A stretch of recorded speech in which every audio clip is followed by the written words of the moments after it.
parody headline. Parody headline. This is another popular kind of headline used in feature stories. You could find them in feature stories in newspapers or magazines.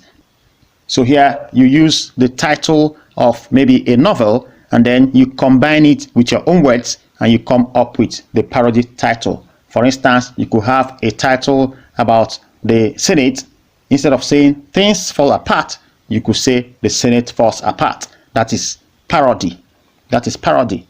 Instead of saying there was a country, which is the title of a novel by Chinua Achebe, instead of saying there was a country, you could say there was a university, or you could say there was a state.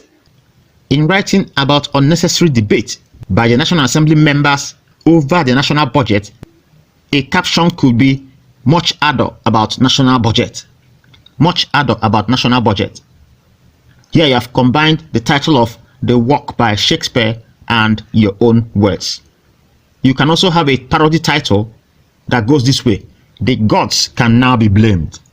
The gods can now be blamed. Maybe you want to point out an error that was made by a particular agency or parastatal or something you think shouldn't happen. You can use this title, the gods can now be blamed. So parody title is a creative title. Only the creative can achieve this title. Just as in literary allusion, the parody has to be related to the topic or theme of the article. Blind headline. The blind headline is a kind of headline that does not give any form of pointer to the content of the story. That's why they call it blind headline. You could find a headline that says to be or not to be. That's a headline for a feature story. To be or not to be. When you see this kind of headline, you won't know what the story is all about. It won't tell you what the story is all about. That's why they call it blind headline. It's a common headline that is used in feature story writing. Summary statement title. Summary statement title. These are titles that summarize the message or theme of an article. Summary statement title is a very popular way of captioning feature stories. The label title is also a form of summary statement depending on how it is captioned. So the summary statement is just a statement that summarizes the theme of an article, and most times it gives an idea of the position of whoever is writing the article, especially if it's an opinion article or an editorial. You will see that it will give an idea of the position of the person writing the article. The summary statement title is not written in present continuous tense. It's a statement that provides the theme of an article. Here are some examples. A welcome magnanimity. A welcome magnanimity. This is an article that is trying to commend what a particular government has done. You can have a title that says a welcome magnanimity. Unrepentant prodigal state governors. Unrepentant prodigal state governors. This is the title of an article that was condemning the actions of a few governors. The statement summarizes the theme of the article and even gives away the position of the person writing the article.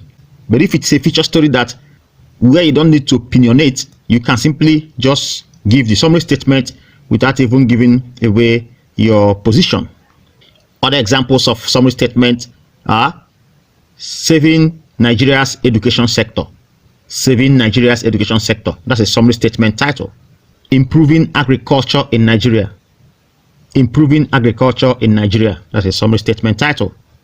Attention catchers. Attention catchers.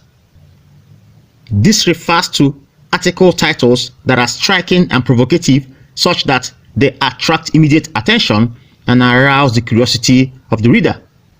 The words used to coin such titles are attention catchers. This kind of headline often comes in one or two words, and it's always sharp, punchy, and in some instances, bizarre. All titles actually are expected to attract attention, but attention catchers specialize in using exceptional ways to catch readers' attention. For example, an article condemning the poor treatment of staff by an organization in terms of salary and other welfare packages could go with the caption slave camp. So when you see slave camp, you may not understand initially what this means. In fact, it's even like a blind headline. But when you see slave camp, something tells you that something is not right about a particular place. So slave camp is used here as a caption to describe how a company is in terms of welfare, how the workers are actually suffering there. Another article discussing fake drugs in the society could have a caption, killer drugs. Killer drugs. That's an attention catcher. Question title. This refers to a title that asks questions to arouse readers' curiosity. It is used to attract readers' attention to an article by asking them a curious question that will want them to find the answer in the article by reading it. There's an adage that says, never ask a question a reader can answer no. This is because it gives them a reason not to read your article. Question headlines can be powerful if you can use them to irresistibly draw readers' attention and probably start a discussion. That is, they can start an imaginary discussion with you after seeing the question. This will make them read the article to know your opinion on the subject.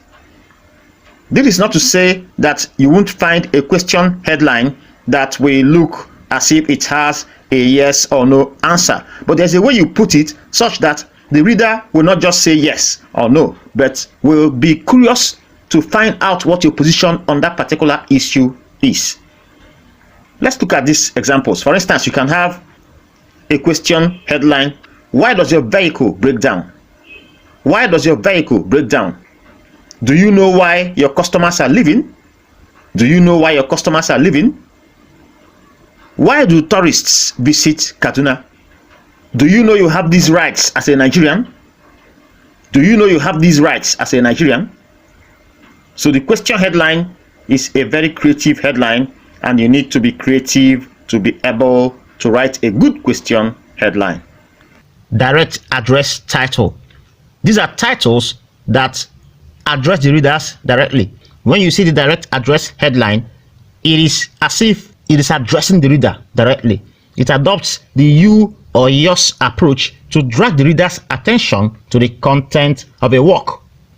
It adopts the second person pronoun to address the reader directly. Example, you should have these skills. You should have these skills.